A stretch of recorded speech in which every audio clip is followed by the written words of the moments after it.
Thank you. It's very nice. It's like a whole different element to the retreat, joining all these all this lovely chatting going on. Really lovely. Yeah. So today we'll have this open space, as you just had, before this session, and then we'll do this again before the afternoon session. But the puja, before the puja in the evening, we'll just stay in silence, so it won't be a chatty beginning to that session. So morning and afternoon, it'll be a hangout space before the sessions, and that'll continue throughout the retreat. Let's see if there's anything else practical. Yeah, and so today I'm going to just do a very short introduction and then set us up for some more reflection or thinking sort of space, which we can then take into the groups. And I will, Patrick's going to paste some of the questions at the end. He's also going to paste some of the, he's going to put into the chat some of the quotes that I'm going to use, and also the Dana appeal at the end, okay? And that page will stay open, the chat will stay open throughout the whole break, so you can access any of that during the time when we're doing reflection.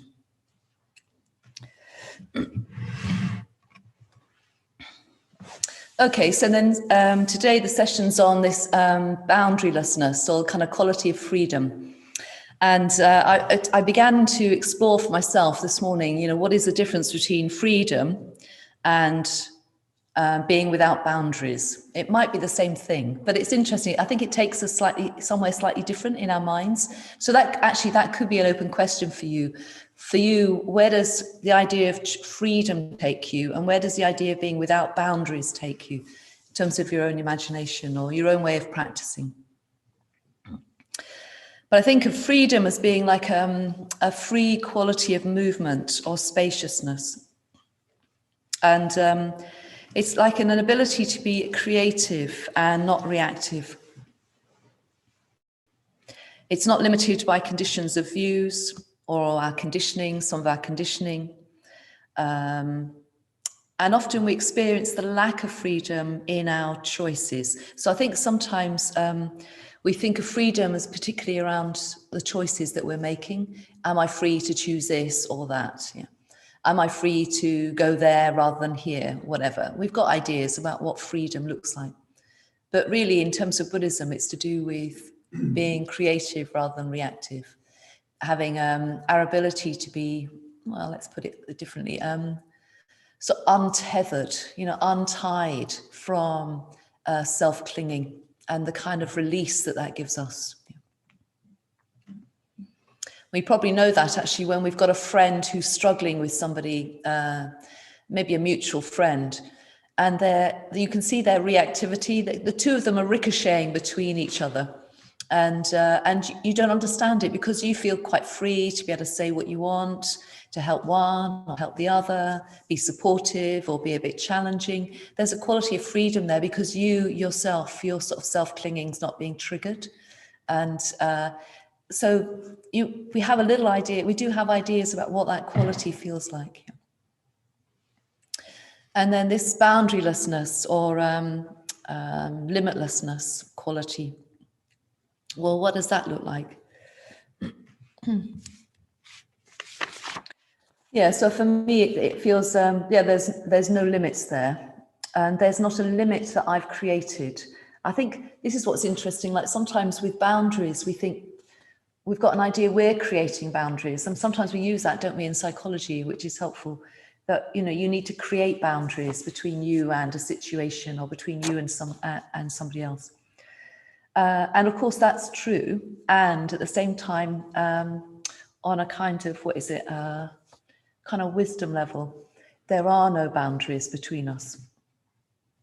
And so it can be a protective layer, but also I suppose what it's describing is for me, it's describing a sort of relational openness.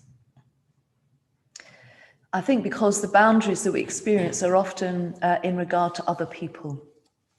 So a relational openness is what happens to me if I think of myself as being without those boundaries, which are often much more to do with my relationships with others and to do with people.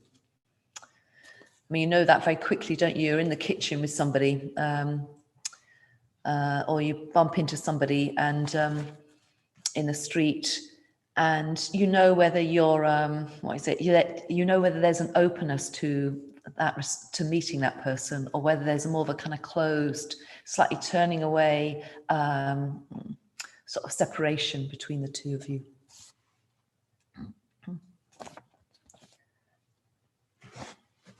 I mean, actually, in that little chat that just happened there, Annetta was pointing out a moment where her own sensitivity was suggesting that in relationship to a question that Ratnaguna had posed yesterday in the sort of social arena, she'd obviously been a bit more boundaried than she'd wanted to be, and she wanted to cross through that again, open that out again. Yeah, so all of this work, this expansiveness, this quality of freedom, this eroding of boundaries, is dependent on us letting go of mental events that limit us or create boundaries that we experience. Yeah. So I'll just quote something here from Bhante. It's from this book, Living Wisely, which some of you might have. Here we go. The envelope protects, but it also limits. Perhaps it is better simply to see ourselves as limited. Instead of challenging ourselves to explode our deluded conception of self directly, it may be more helpful to think in terms of breaking out of the closed circle of self-interest that is the emotional expression of that delusion. Yeah, so this was the area that we looked at a little bit yesterday in terms of viveka and kind of, withdrawing from everything so that you can really explore inside yourself, take yourself inside, do that more introspective work and really try and look at where is the self-clinging, where are the self-views, what's the operating system in our own kind of makeup that's functioning in the world. And one of the other traditional methods, apart from this self-reflection and working with Vipassana and insight practices on the self, one of the traditional methods of working with boundaries is to develop the Brahmaviharas with their quality of apramana, or they're named as the four immeasurables, or the boundlessness qualities. And when I was doing a lot of teaching of the Brahmaviharas quite a few years ago, it became more and more clear to me that what limits our ability to function with the Brahmaviharas, so that's functioning with metta, so metta just being how we respond to others, our engagement with others, our interest and warmth in relationship to other. And karuna, which is where we meet pain in others, our response to the pain that we meet in somebody else. And our mudita, which is our joyful response to other people's joy. This is so easy to say and surprisingly difficult to do at times. And then the equanimity, when we're meeting, meeting pain and suffering, which we're doing all the time in friends and in life at large. We're meeting pain and suffering and holding the two of those together and understanding all of it is arising out of conditions. So it's the wisdom aspect of the Brahmaviharas. And when I was trying to dismantle what I thought the Brahmaviharas were, using lots of charts and graphs and diagrams and things like that, and I was thinking, when karuna doesn't show up in my experience, what is actually happening? And sometimes it was a lack of metta, and sometimes it was a lack of, I was going to say a lack of equanimity, or lack of wisdom. So in other words, sometimes it was a lack of metta, and sometimes I was too full of my own concern to experience, to really bring myself into relationship with what was going on.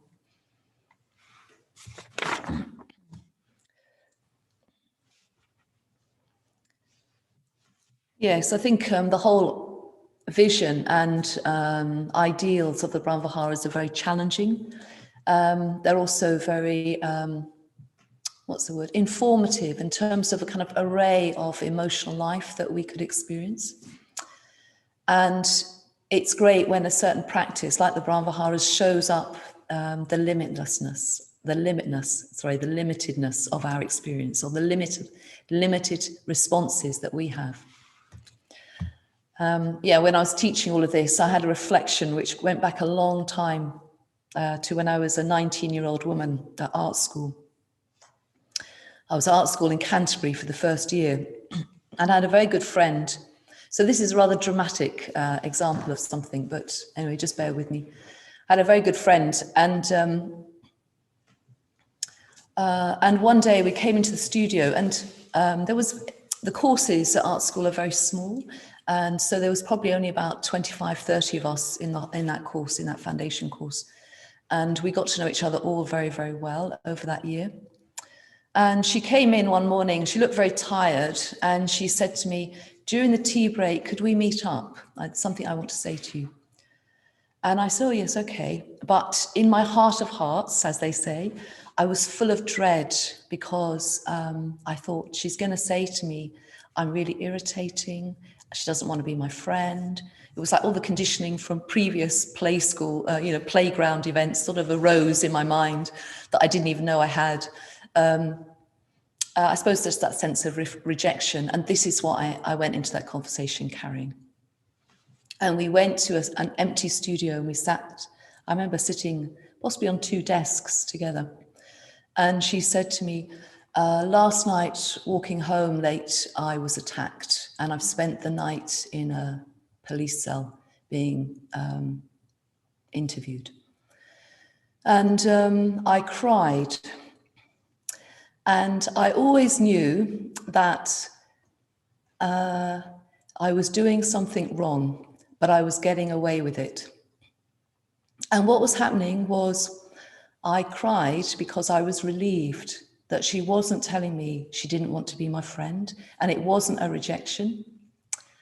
But of course I was getting away with it because in that circumstance, crying would look sort of socially acceptable, and it would look kind of empathic, and it would look kind, and it would look all the things that it needed to be, but it wasn't that. And years later, when I was looking at the Brahmaviharas and teaching a lot of it, I was thinking, oh, my preoccupation with myself in that moment meant I couldn't respond to that, to my friend. Yeah. But in that moment, I got away with it. Sometimes we do get away with it, sometimes we don't. And sometimes we get away with it briefly and later we don't.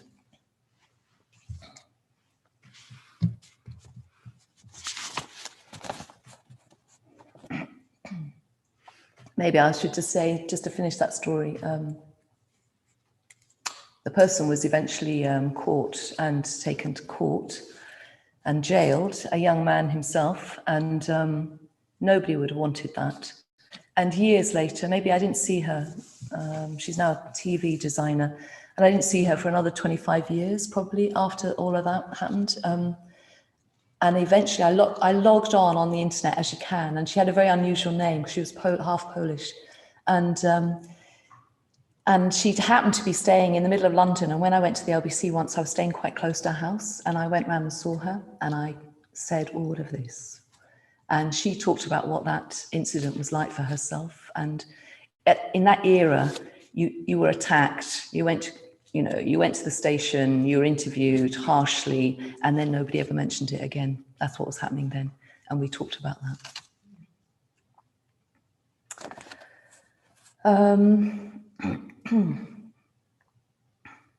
Yeah, so we need to see how this selfishness or this self-clinging is limiting us. And then we need to move beyond those limits.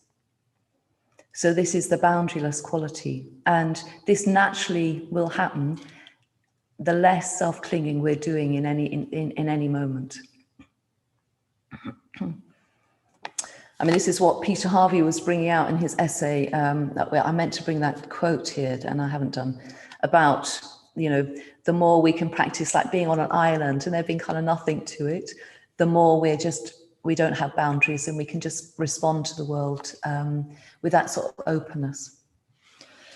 So I want to say something a little bit about personality, because how that openness or that sort of boundlessness will show up is going to be a bit different for all of us. So some people are more, they're kind of more emotional or kind of more externally expressive. And they might feel things very strongly, and then it comes out in a very kind of expressive way. So that is one way of that kind of openness and kind of ease and kind of quality of connection kind of shows up in that person. And some people are just more kind of cognitive, or they're more kind of thoughtful in a different way. The other people are thoughtful as well. And that kind of quality of openness or boundlessness starts showing up, I think, through them dropping views or prejudices or maybe ideas. You know, we talked yesterday about the difference between ideas and ideals. They drop ideas about people. They let go of ideas. And there's a sort of more broader and softer understanding of what's really happening. But that might not express itself emotionally. But it might be happening, if you see what I mean. But you need to know that for yourself. And sometimes I think it shows up in a kind of physical ease. I can think of somebody who could be quite a aversive person, you know, somebody who's a bit more of a hate type, and she wouldn't look at somebody in the room if she was finding them a bit difficult or didn't like them. It was like a physical sort of cutting off or shutting out, or she would literally kind of walk in the room and turn away from the person. And so it might show up physically, and this kind of boundlessness or this sort of limitless kind of quality will show up then in simply a person being able to be present, just being present to somebody without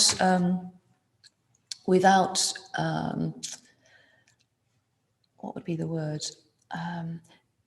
Without fiddling with them, without trying to fix them, without trying to assert your own views about them, just being alongside them, being with them in a very sort of solid way. Yeah. Another incident I remember was on a retreat watching somebody in a wheelchair, and she was wheeling herself along the pavement, and there was a little bump in the pavement and she tipped out. And I ran to help her because I didn't know what the damage would have been in that moment.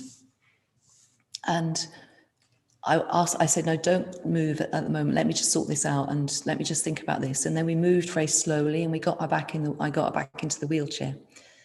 And then much later, she said to me, thank you, Saddhanandi, you brought nothing else to that. Yeah. So what do you need to empty out of in order to be present to somebody? Yeah. So these are just different ways that kind of quality of boundlessness or limitlessness might show up.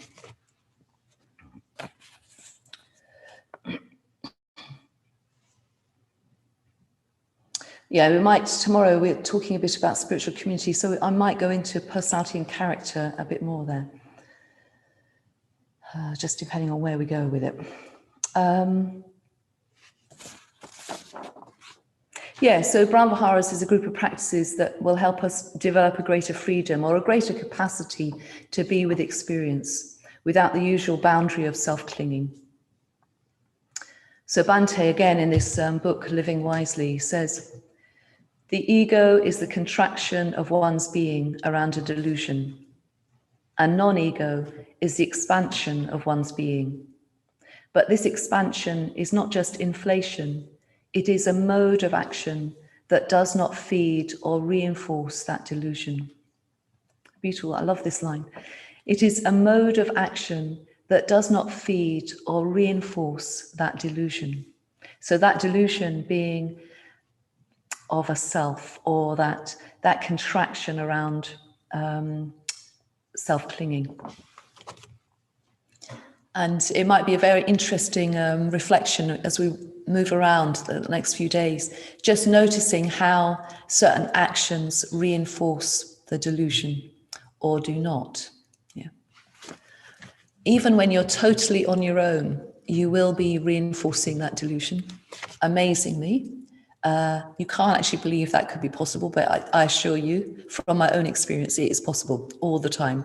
I don't know if you have a commentary going on, I have quite a bit of a commentary going on. I put the kettle on, I think I'm putting the kettle on. I'm filling up the kettle with just the right amount of water. And this is telling me something about myself, yeah? I mean, who's interested, really? Apart from me, who's interested? Or, you know, there's a certain way that, I don't know, you put your boots on. You put your boots on, you tie your shoelace, you have a little moment of thinking, my boots, the way I put my shoes on, your kind of anticipation of a certain kind of weather. And all of this is telling you, smoothing you down, telling you something about yourself that is enjoyable and easy to live with. Yeah. I'm going to discover later that I'm the only one that does this, but those that I'm living with will tell me it's at lunch, you know that thing that you said, Saddhanandi. Yeah, so I thought this morning we'll do some writing exercises, and we'll just leave the computer. I mean, the computer will stay on, so you can access all these questions and quotes and things, and we'll leave that on. But you can just switch off if you want and go off and make yourself a cup of tea and sit in an armchair or something like that. And we'll just do some writing, or you can go for a walk and you can just think something through. And I'll give you a few pointers. And yeah, Patrick's just going to put it all into chat now. I haven't got it. I've got it written down. I've got my rough notes written down, so it might not be quite as neat as what I've typed up for you earlier. But anyway, I'll just read them out.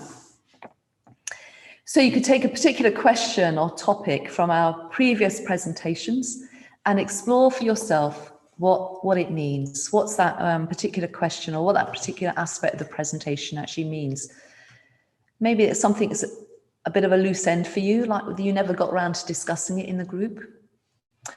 Or you could ask yourself, what is its relevance to the theme of individuality, or to you personally? And does it reflect back to you a personal limitation, or even highlight a personal freedom? Maybe I'll read them out, and then I'll just make sure that people, you don't have to stick to this. It's really me just sending you in a certain direction, but you really don't need to sort of stay with this. And it's just seeing if there's ways of you taking this material a bit further in your own particular way. So you could take an incident of reactivity and look at what you're investing in. What is the self-image that you're reinforcing in yourself through the process of reaction, this process of reactivity? And again, see if you can find or identify a freedom that would come from letting go of the self-view that is beneath it all.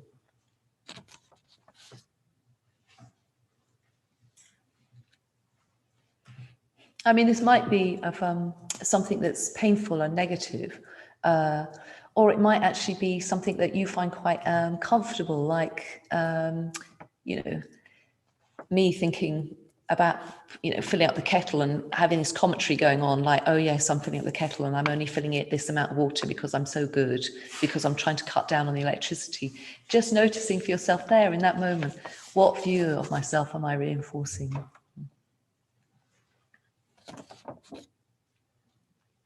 And kind of going further than that, like, what is the security? What is the security that underlies that? Or there might be something in your experience that's quite immediate. Maybe it's a concern that you have about, or there's just something on your mind a lot, maybe a concern in your life, or a concern about the theme, an area of interest in the theme. Could be something to do with the group.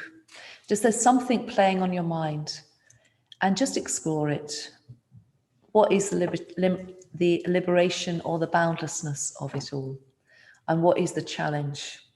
What is the challenge of self-view that's going on there?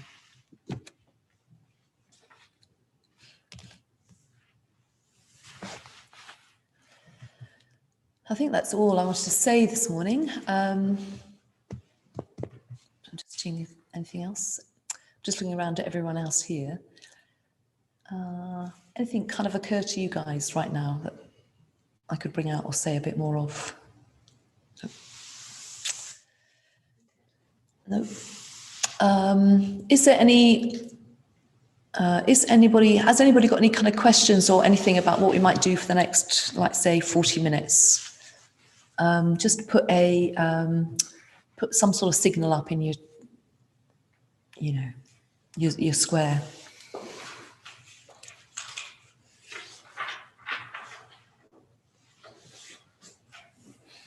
I can only see one page, so you might need to just flicker through it. Thank you. No. Oh, yes. Who's that? Parina? Oh, Parina, do you have anything to say? No, thank you. She's just doing a thumbs up. That's good. You never know what the signal is. I see the gesture. It's the interpretation I'm struggling with. Like always, of course. Okay, great. So we'll just do this we'll do it for 40 minutes and then we'll just come back into groups, okay? Which gives us about 30 or 40 minutes in the group. Oh, quite a long time. Okay. So then when you go to the groups, just talk about what you've been reflecting on and, well, then just anything that's come out of this presentation. And this is also an opportunity just to explore if there's anything left over from the previous presentations that you wanted to go into. Okay. Thank you.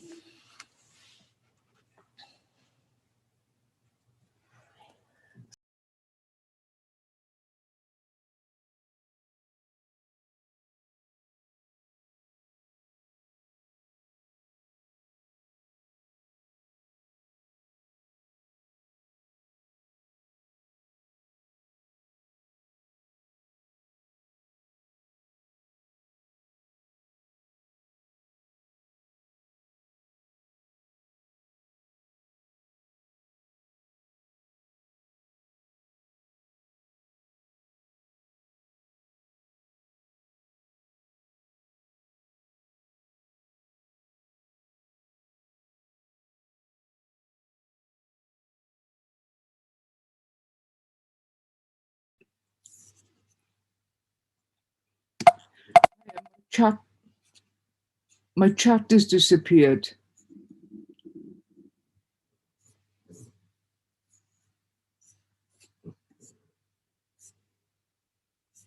Sorry. Okay. I can text you the questions if that's what you're looking for. Sorry? Are you looking for the questions? I can text you that. Oh, thanks, mate. Yeah. Okay, I'll do that. People are great, aren't they?